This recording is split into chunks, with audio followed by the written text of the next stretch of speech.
তো আমার মনে হচ্ছে যেটা যে আদৌ এটা গণনা শেষ হবে না, এখন বলুক আর এই বিকালে বলুক, আজকেও সারাদিনেও সম্ভব হবে না। আমি গাড়ির চালক, আমি ঢাকা থেকে বৃহস্পতিবার গণমাধ্যম কর্মী নিয়ে আসছি। আমার সাথে ওনাদের সাথে কথা ছিল যে জাহাঙ্গীরনগর বিশ্ববিদ্যালয়ে ভোট হবে, ভোট গণনা শেষে রাতে আমরা আবার ঢাকায় ব্যাক করে চলে যাব। কিন্তু দেখা যাচ্ছে, দেখেন আজকে 3 দিন হয়ে গেল, এখন পর্যন্ত আমি ঢাকা যেতে পারি নাই। আমি এক পোশাকে আছি, আমি কোনো পোশাকও আনি নাই, কোনো প্রস্তুতিও আমার ছিল না।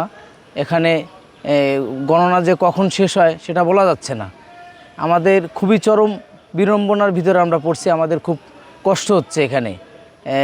যেমন রাতে ঘুম নাই, এখানে মানে কোনো ইসের ব্যবস্থাপনা নাই, সব মিলিয়ে দেখা যাচ্ছে খুব চরম কষ্টের ভিতরে আছি। কালকে রাতে আমাকে বলা হয়েছিল যে 7টার সময় যে ভাই আপনি থাকেন, আজকে রাতের ভিতরে ভোট গণনা শেষ হয়ে যাবে।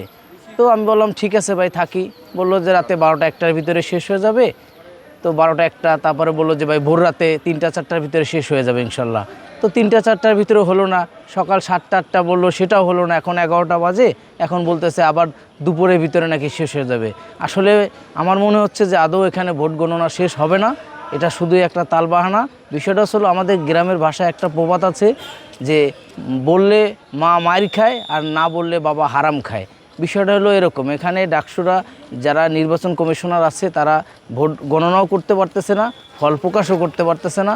তারা আসলে একটা চাপের ভিতরে আছে। আমরা আসলে অনেক কষ্টের ভিতরে আছি, যে কষ্টের কথাগুলা বলার মতো আমাদের কোনো জায়গা নাই, যে মানে যে আমরা যে বলবো। খুবই কষ্টের ভিতরে আছি আমরা, যারা চালক আছি, গণমাধ্যম কর্মীদের চালক, তারা খুব কষ্টে আছি।